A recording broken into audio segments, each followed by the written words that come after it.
নমস্কার বন্ধুরা, তুলি মিতাস কিচেন লাইফস্টাইল অ্যান্ড ব্লগে আপনাদের স্বাগত।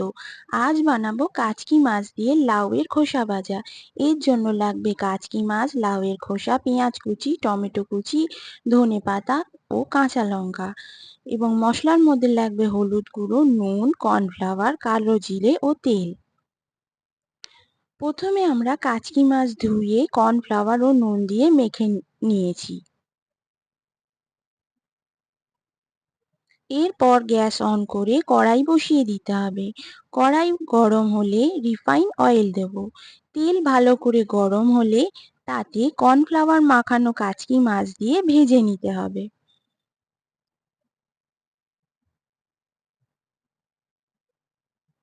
সব মাছ আমাদের ভাজা হয়ে গেছে। এবার ওই তেলে কালো জিরে, কাঁচা লঙ্কা ফোড়ন দিতে হবে। ফোড়ন থেকে ভালোভাবে গন্ধ বেরোলে তাতে লাউয়ের খোসা দিয়ে ভাজতে হবে।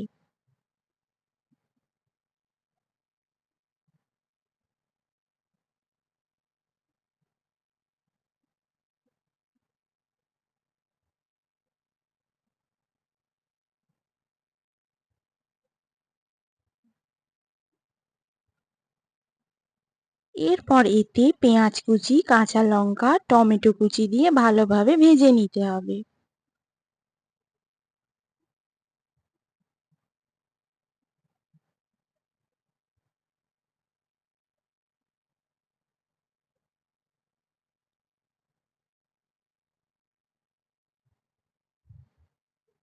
সবজি ভাজতে ভাজতে নরম ও সেদ্ধ হয়ে এলে তাতে হলুদ গুঁড়ো ও নুন দিয়ে আরো ভালোভাবে ভেজে নিতে হবে।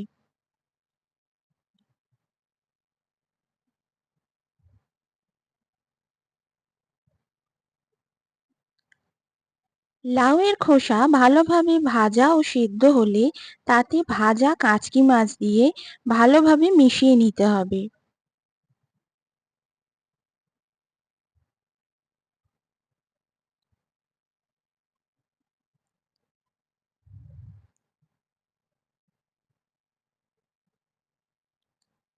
এরপর এতে ধনেপাতা দিয়ে আরেকটু ভাজলেই আমাদের সুস্বাদু কাচকি মাছ দিয়ে লাউয়ের খোসা ভাজা রেডি। গরম ভাতের সাথে দারুণ খেতে লাগে। আপনাদের এই রেসিপি ভালো লাগলে কমেন্টে আমাকে জানাবেন, সাবস্ক্রাইব করবেন, শেয়ার করবেন ও লাইক করবেন এবং পাশে থাকা বেল আইকনটা প্রেস করে দেবেন নতুন রান্নার নোটিফিকেশন পাওয়ার জন্য। নমস্কার বন্ধুরা, আজ তাহলে আসি।